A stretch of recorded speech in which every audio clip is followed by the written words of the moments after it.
নিজের জন্য দুটো জামা কিনলো। আমি কিন্তু সত্যি আমার চেনা যারা আনপ্রিভিলেজড লোক তাদের জন্য আমি 4টে জামা কিনি।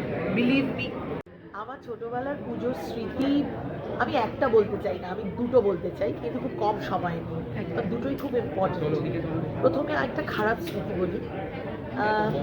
একটা নতুন জামা পরেছিলাম নেক্সট ডে। ওই জামাটা এত পছন্দের জামা ছিল, আর ওই জামাটা তখনই মানে যখন আমি খুব ছোট 5-6-এ পড়ি, তখন জামাটা মানে সবাই দেখেছিল, নিউ মার্কেট থেকে মা কিনেছিল।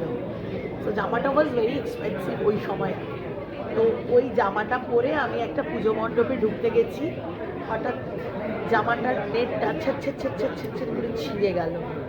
আমি দেখলাম একটা ছোট বাচ্চা যার পিঠের এইখান থেকে ছেঁড়া জামার হুকগুলো খোলা, আগে তো বোতাম ছিল না, হুক ছিল, সেই হুকে লেগে ছেট করে ছিঁড়ে গেল। তখন সত্যি বয়স কম তো, আমি কেঁদে ফেলেছিলাম, বিরক্ত হয়েছিলাম। মেয়েটা না আমার দিকে এরকম ভ্যাল করে তাকিয়ে চলে গেছিল। কিন্তু বলতে বলতে আমি এখন ইমোশনাল হয়ে যাই।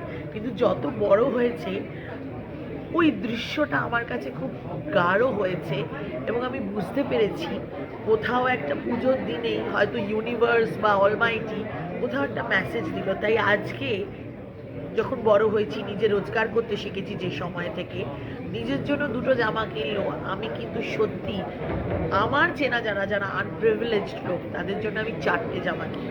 বিলিভ মি, এত বড় কথা বলছি আমি। ওদের শপিং আগে করি, ওদের জন্য যতটা পারি করি। মানুষ, এবং আমি তো সারা বছর পশু পাখিদের খাওয়াই, সুতরাং তাদের জন্য পুজোতে স্পেশাল ডায়েট থাকে, মানে স্পেশাল কিছু ভালো ভালো খাবার থাকে, আর ট্রিট থাকে। এনিওয়ে, মানে পথ কুকুর মানে পশুদের সেই দিনের এই ঘটনাটা, পুজোর ঘটনাটা আমার মনে হয় যে আমাকে বুঝিয়েছিল যে তোমার দামি জামা, তোমার উৎসব, এর বাইরেও একটা শহর আছে, বাইরেও একটা মানে উৎসবের একটা অন্ধকার দিক আছে। সেই অন্ধকার দিকের জন্য কারোর জন্য অপেক্ষা করতে হবে না, তুমি নিজে ছোট্ট করে একটা করে দ্বীপ জ্বালো আর অন্ধকারকে ঘুচিয়ে দাও। এটা হচ্ছে একটা স্মৃতি, একটা স্মৃতি বলবো, এটা একটা রিয়েলাইজেশন। আর সেকেন্ড হচ্ছে দশমীর দিন। দশমীর দিন যেদিন আমাদের পাড়ায় বিসর্জন হতো, আমাদের মেয়েদের জন্য একটা লরি যেত। এবার বাবা কিছুতেই যেতে দেবে না, মা কিছুতেই যেতে দেবে না, কারণ আমার ঠান্ডা লাগার ধাত, আমরা নাকি ঠান্ডা লেগে যাবে আউটরাম ঘাটের ওই হু আওয়াজ। আমি সেই আছাড়ি বিচারি কাঁদছি, চিৎকার করে কাঁদছি।